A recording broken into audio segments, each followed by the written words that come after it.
But if you close your eyes,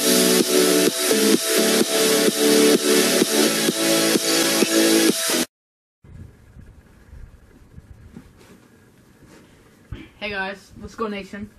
Wisco Nation here with our first official episode that will be called Wisco Nation. Yeah. On Wisco Nation. Okay, so first we're going to be talking about the Badgers. So, you guys have all heard about, Quintez Cephas and Danny Davis Yes. suspensions. First game is Friday against Western Kentucky. August 31st, 8 p.m. Central. At Central Camp Time. Randall at home against Western Kentucky. The Badgers are ranked number 4 in the college football rankings. In the top 25 power rankings, the NCAA college football. They got to prove themselves this year. Last year we weren't even in the top 25, and look where we made it. Orange Bowl champions. 13-1, baby. Woo! So, anyways, Quintez Cephas suspended indefinitely. He said that he was wrongfully accused. What do you guys think about this situation? He had his first court trial this previous Thursday. Yeah. So Still no. the update. Badgers are gonna be missing a lot of players. Danny Davis They got- suspended just for the first 2 games of the year. They got a defensive end out. They got a safety out. They got another defensive end. The big one that is gonna be out is tight end Xander Newville. He was assumed to take the place of Fumagalli because he was a big part of the Badgers' offense last year.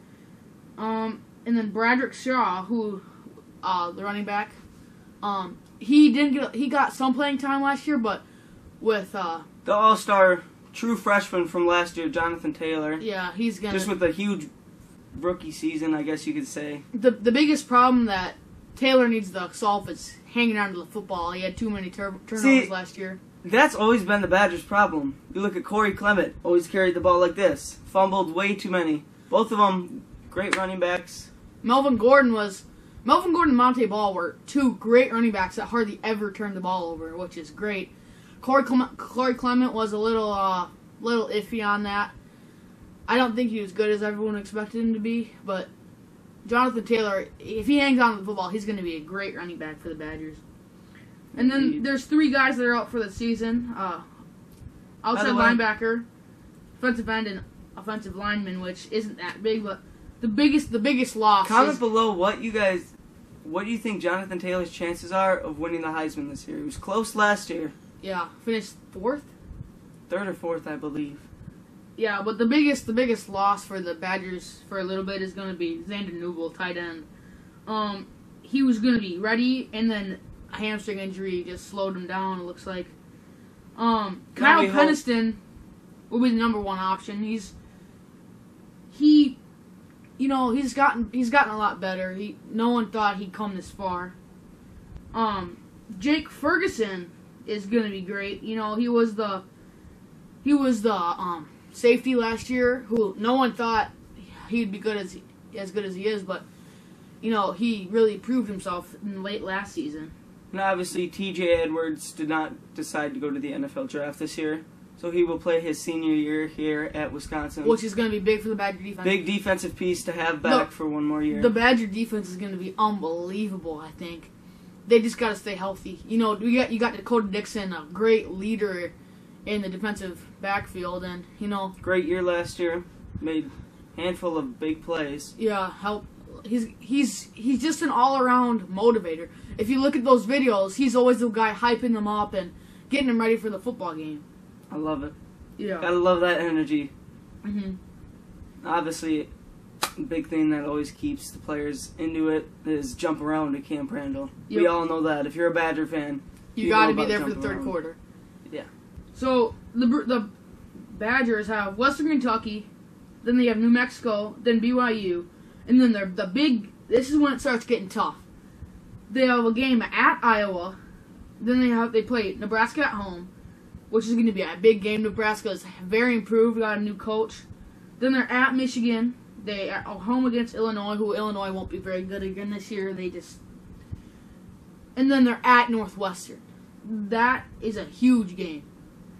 Then we are at home against Rutgers. We're at Penn State. That is going to be very tough. That's going to be the toughest game of the year. Oh, yeah. Hands down. Penn State, obviously, losing Saquon Barkley. Yep. But they still have their quarterback, whatever his name is. Bandana guy is what I call him. McSorley.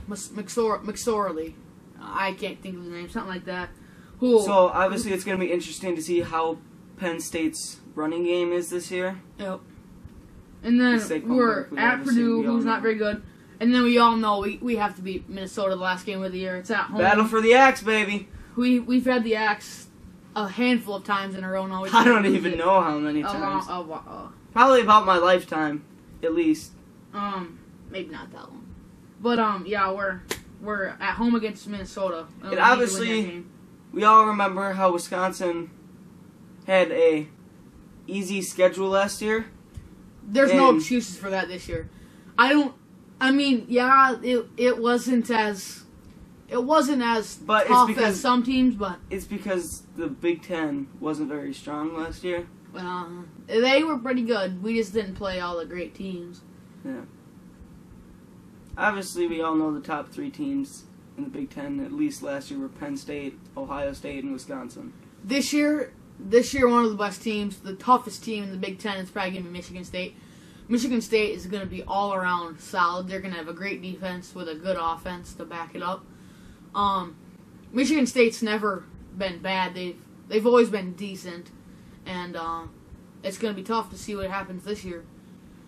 So, well, like we said, Danny Davis out for the first 2 games. Cephas, unfortunately, as of now, suspended indefinitely for the season. So, but hopefully, what happens in court is positive for the Badgers. The offense is gonna hurt without Cephas. And Davis for that matter. 2 great receivers that Hornibrook needs people to throw to. Last year Cephas was out with an injury for most of the season. Danny Davis stepped in. So did Edwards, number 4. It's gonna Taylor. Yeah, maybe, I don't know. It's gonna be interesting. Hornibrook needs to be smart in the pocket and not throw interceptions. He needs to cut down on the interceptions. Yep. Needs to cut down on the turnovers. That's Wisconsin's biggest flaw. He needs to be able to make reads on receivers and make the right throw. Now, obviously, Wisconsin's always been more of a ground game team. Ground and pound, yep. But that's not going to end. Right. It's not going to end. But Hornibrook needs to make passes. When he needs to. Make plays. Step up. The Badgers O-line is going to be great again. You got Dieter, Ben Shaw, oh my gosh, who else? There's so many good guys. Our point is, their O-line is going to be good. They always have been. As soon as Barry Alvarez stepped in as coach, he totally changed Wisconsin football. He said we're building a wall around the state of Wisconsin and recruiting people from Wisconsin to get players from the state, and he got big O linemen and good strong running backs. And look what happened: Monte Ball, Melvin Gordon, Corey Clement, and now Jonathan Taylor. It's going to be interesting. Taylor's senior year, he needs the. This is his sophomore year, bud. Ah, dang it! Oh yeah, it is. That's what I meant to say. His freshman year last year was. Anyway, his freshman year last year was very good. But yeah, it's gonna be interesting to see how he gets better from last year to this year. Hopefully, like I said, he can hang on to the football. Hopefully, his own linemen can do a good job, and hopefully, Hornibrook can make some good throws and keep him in football games. Cut down on turnovers. That's what Wisconsin needs to do, and they'll be just fine. Yep. Defense should be strong. Running back. We'll see what happens. The Badgers are definitely a playoff contender, and they need to fulfill what people have been saying about how they're number 4 with a great team. Obviously, we know Wisconsin can go 12-0 again this year. If they play well, play smart, cut down on turnovers, and win big football games. We can't make dumb decisions. All you need to do is play Wisconsin football. We can't make dumb decisions. That's all you got to do. So what do you guys think about Cephas? Was he wrongfully accused? Do you think he actually did this? And like we said, Friday night, August 31st, 8 p.m. Central, Western Kentucky, Camp Randall. We'll see you guys in another episode of Wisco Nation. Signing off for now. I used to feel so devastated.